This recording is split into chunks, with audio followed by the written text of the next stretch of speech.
So we have two bins here. This is a 4,500 bushel bin. This is a 5,600 bushel bin.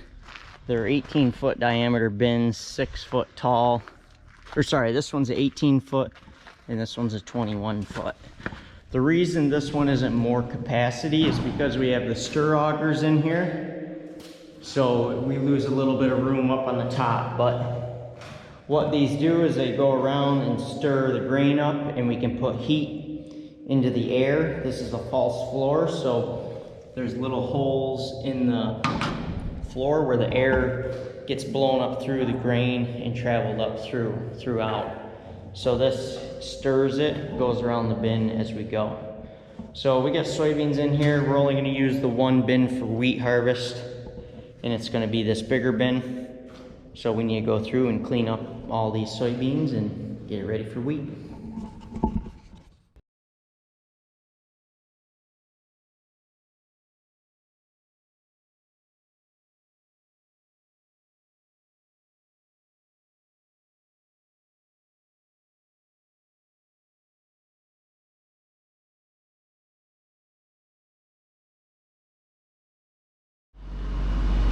The next step is we're going to use a scissors lift to go up and grease our vertical unload augers. You can't reach this from the ground, so we're going to use this scissors lift to reach up so we don't have to use the ladder, which could be unstable.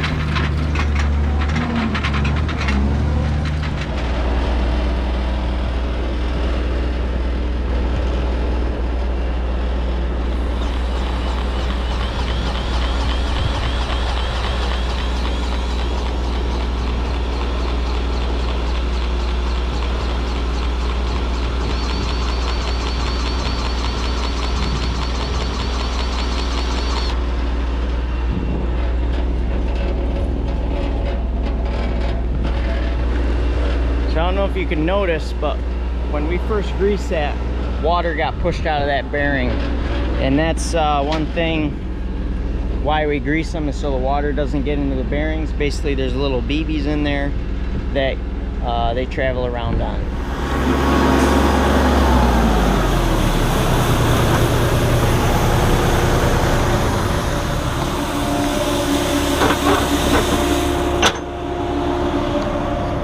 So this truck's empty. Let's go on up into the bin and I'll show you what it looks like. I couldn't show you when we're unloading because it's dusty. Let's turn this fan off too. So we got a fan which blows the air into a false floor here, and then the air blows up through the grain to keep your grain dry and keep the air from flowing. If you don't have the right moisture in your bin, it could actually heat up, start a fire, or rot. So here is a heater. So if we were running this, which we don't need to today because there's a chart where if the relative humidity and the temperature are just right, it will actually dry your grain. If the temperature is high, but the relative humidity is very high, the humidity in the air, you can actually blow moisture into your grain. So we just climbed up that ladder there, one-handed since I'm holding you guys, and let's check inside the bin here. So this is the bin. You can see those augers are spinning and they're bringing grain up from the bottom to the top. So that's just traveling around in a circle. Safety ladder there. And then up at the top there we have that thing spinning, which evenly distributes the grain throughout the bin. You can see the bin's quite level. It's not mounded up in the center. You want to keep the grain level in your grain bin, because if not, the moisture will gather at the highest peak of the grain. So we'll just open up this bin, show you. This one's empty, so it's a long ways down there. I'm not going to get into the safety in this video, but grain bins can be very dangerous. You never want to go in them alone, and you want to try to stay out of them, period. A lot of people have lost their lives to grain bins. You basically get sucked in. It's like quicksand, and you'll never come back out. So, don't mean to get all negative and stuff, but very dangerous. So here's our switch panel. We have the auger coming out of the bin, which then goes up. This is where the truck's back in to get loaded. And then there's gates, sumps in the bottom to open to pull the grain out. So we're gonna shut that spinner off. I'm just gonna go in this bin here and show you. Here's our propane for heat. So this is a bin here. These are these sumps I was telling you about. So there's a center one which we pull out of the always, and then when the bin gets low, we open up the side one. We don't want to open the side one too early, because then the level of the bin gets emptied uneven, and then that causes a lot of pressure on certain sidewalls of the bin, and it could collapse.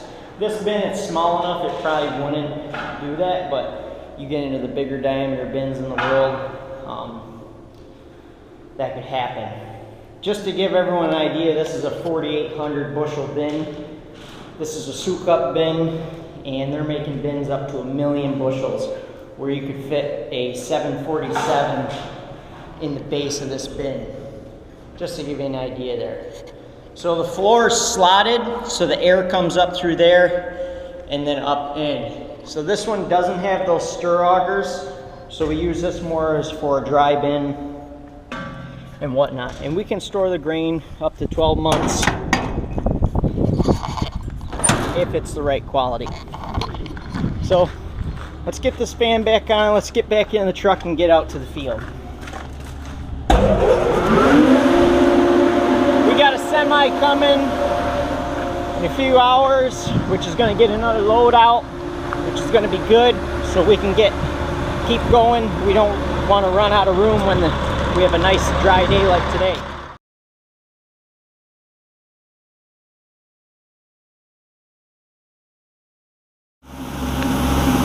So welcome to wheat harvest. It's July 22nd. Sorry if it's a little loud, but here we're at our grain facility and we're combining in the field and we're dumping into these dump trucks. From there, we haul the grain in these dump trucks back to our bin site, which then we have a tractor. This is a PTO auger, and the grain gets dumped in this auger and up into this bin. We're only filling one bin for wheat. When it's the fall, when we're doing soybeans, a little bit more acres, we end up filling both bins. This is a 5,600 bushel bin, and this bin here is a 4,800 bushel bin. It's 18 feet in diameter and 21 feet in diameter. They're both 6 rings tall. The only difference is this one has stir augers, which mix the grain, and with that we have heat and air on it, so we can actually dry in this bin. So let's go up next to the auger. I'm going to stop talking. You won't be able to hear me up here, but you'll see the grain flowing into the auger.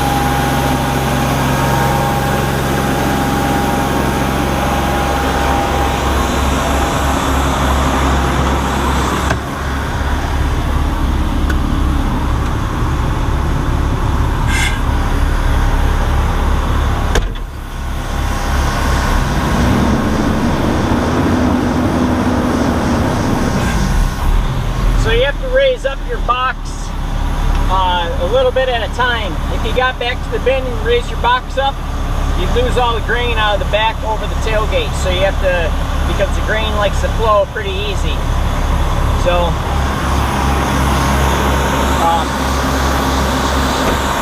we got to raise it up one more time and then we'll be empty.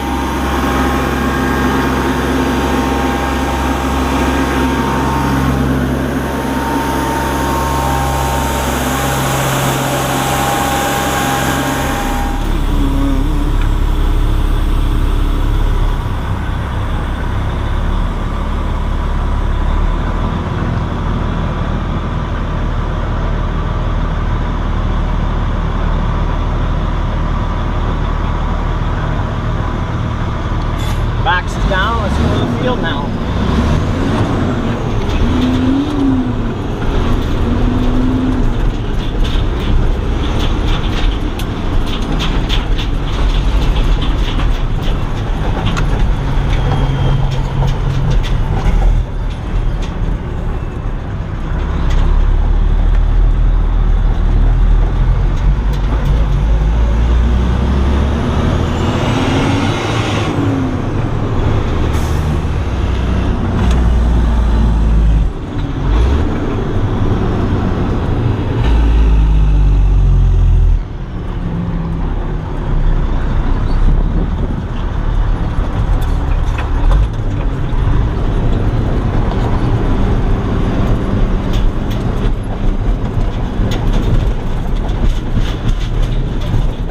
Driveway's a little rough there. We had a huge willow fall over and I didn't do the best job of leveling it. So we're in the wheat field. Matt's over there just about ready to make a turn, so we're gonna go over and unload on the go.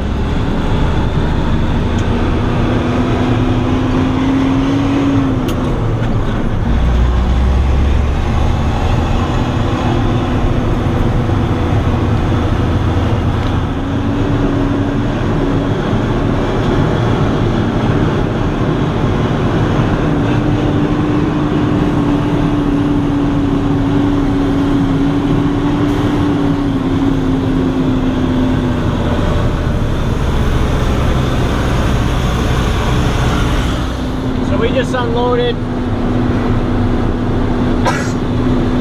while he was combining, so that way the combine doesn't have to stop. We're not quite loaded all the way, so we're just going to put the truck up on the headlands up here, and then we have another truck there that's full of grain that we'll take back and unload for him. Full.